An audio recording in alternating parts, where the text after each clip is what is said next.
Oke guys, balik lagi dengan Jaki dan pada video kali ini gue mau bahas MIDI guys. MIDI ini saham yang jadi hari ini 31 Januari gue diskusi sama Bang Arif ya guys. Bang Arif ini teman yang gue kenal di YouTube dan sekarang kita beberapa kali dan sering diskusi di Instagram lah ya, saling tukar informasi dan gue juga banyak tukar informasi dengan beliau.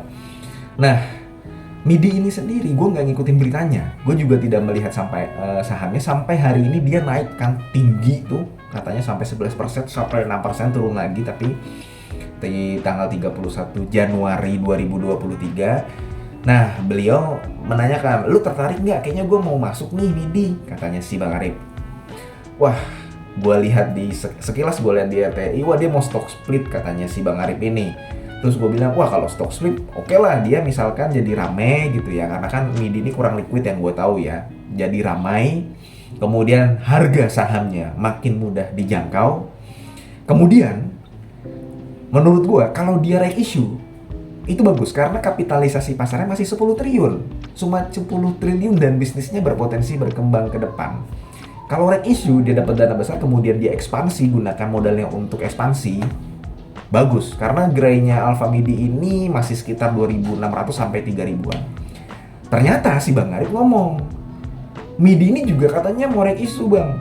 Ngomong ke gua, oh, wah berarti bagus sesuai dengan rencana kalau misalkan dengan yang gue pikirkan gitu loh. Kalau memang right issue dia makin besar kapitalisasi pasarnya, tapi dia dapat dana segar, dananya bisa digunakan untuk ekspansi bisnis. Dan gini guys, perusahaan manapun yang mendekatkan dirinya dengan masyarakat, semakin mudah dijangkau dengan masyarakat, itu menurut gue bagus. Makanya gue kenapa bisa mengatakan bahwa Prodia itu salah satu perusahaan yang kedepannya bagus, karena dia sudah ada di pinggir-pinggir jalan, makin mudah dijangkau masyarakat, tenaga kesehatannya pun bisa datang ke rumah, orang makin banyak yang sadar akan kesehatan.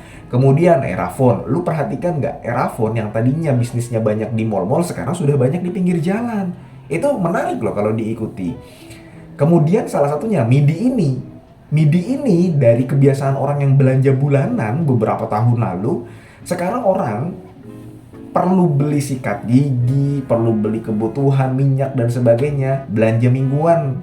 Udah bukan belanja bulanan biasanya ya, ada perubahan perilaku di masyarakat. Kemudian datang ke Alpha MIDI pun nggak perlu repot, nggak perlu bawa mobil, nggak perlu bawa ini, bawa itu, nggak perlu bawa apa tuh yang dorongan besi itu ya. Dia cuma bawa sendal, beli seadanya, beli seperlunya, bisa dibawa pulang. Jadi semakin dekat dengan masyarakat, semakin menjamur, bisnisnya berpotensi menguntungkan. Nah, dari data ini pun sebenarnya sudah berbicara bahwa si Alpha MIDI ini dari tahun ke tahun, mulai dari ekuitasnya, mulai dari asetnya, mulai dari liabilitasnya, mulai dari pendapatannya pun itu meningkat terus. Jadi sebenarnya saham seperti MIDI ini kan mahal ya guys ya, sudah overvalue. Tapi bisa nggak sahamnya naik terus dalam jangka panjang? Sahamnya bisa naik terus. Kata kuncinya cuma satu guys, kinerjanya naik terus juga. Kenapa BCA? Kenapa? Walaupun kita ini gue kasih sedikit gambaran aja guys ya. Kenapa BCA itu sahamnya naik terus? Walaupun kita nggak bisa membandingkan dengan MIDI ini yang merupakan retail penjualan ya guys. Karena orang percaya bahwa BCA dalam jangka panjang bagus. Kemudian kinerjanya BCA naik terus. Kalaupun memang turun ya turunnya nggak terlalu parah gitu loh guys. Nah, yang perlu dilakukan MIDI dari data ini sebenarnya adalah ekuitasnya tadi kan 1 triliun, kemudian jadi 1,8 triliun. Penjualan netonya juga yang tadinya 10 triliun, 11 triliun, 12 triliun, 13 triliun, bahkan di tahun 2022 ini berpotensi melebihi 2021 yang merupakan 13 triliun itu.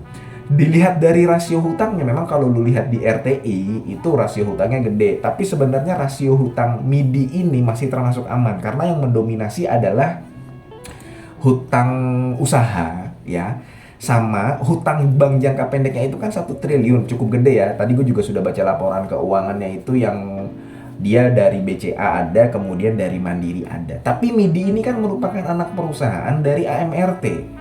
Yang induk perusahaannya asetnya besar, MIDI-nya sendiri asetnya juga besar, persediaannya besar. Jadi sebenarnya kalau dilihat dari hutangnya juga MIDI ini nggak terlalu masalah, walaupun kalau dari rasionya berbanding dengan ekuitasnya besar. Tapi sebenarnya kalau kita breakdown secara rinci, nggak terlalu masalah. Karena yang mendominasi yaitu utang usahanya.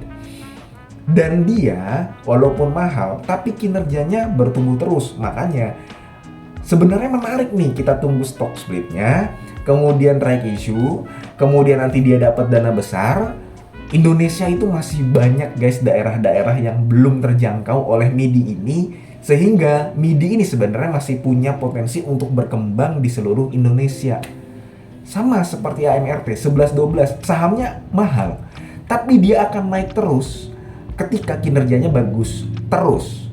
Makanya yang perlu kita lakukan adalah yaitu sama seperti kayak Avian, sama seperti kayak perusahaan-perusahaan yang valuasinya mahal tapi kinerjanya naik terus.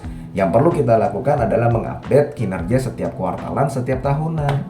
Seperti itu. Memang ada naik turunnya lah guys, tapi kalau dalam jangka panjang seharusnya saham seperti AMRT dan MIDI ini naik terus. Tapi hati-hati, sama seperti video-video sebelumnya, ketika valuasi saham mahal dan ketika kinerjanya turun dalam satu kuartal atau satu semester saja, maka sahamnya berpotensi untuk turun jauh seperti itu. Tapi kalau dilihat dari prospek bisnis, baik AMRT maupun MIDI, ini dalam jangka waktu panjang ke depannya masih berpotensi untuk tumbuh. Lu lihat Giant, ya kan? Lu terakhir kapan pergi ke Transmart? Seperti itu guys.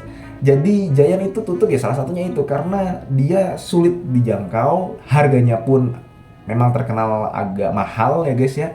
Tapi kalau MIDI, AMRT banyak di sekitar kita, kemudian sulit gampang dijangkau. Kemudian ada perubahan perilaku masyarakat, yang mana masyarakat sekarang belanjanya bukan belanja bulanan ya, seperlunya saja. Seperti itu guys. Jadi paling ini aja guys ya. Dan dia selalu bagi dividen guys ya. Dan ini ya yang gue bilang, ownernya kalau memang nanti right issue, benar-benar memikirkan investornya juga dan bukan menggunakan right issue untuk mengambil duit dari investor-investor retail, tapi untuk mengembangkan bisnisnya. Jadi kita mengenal lah Pak Joko Susanto ini. Paling itu aja guys ya. Mudah-mudahan video ini bermanfaat. Semoga lu sehat selalu sehingga kita bisa bertemu kembali di video-video selanjutnya. Ini bukan ajakan jual beli ya guys ya. Dan gua akhiri, wassalamualaikum warahmatullahi wabarakatuh. Udah ajan guys.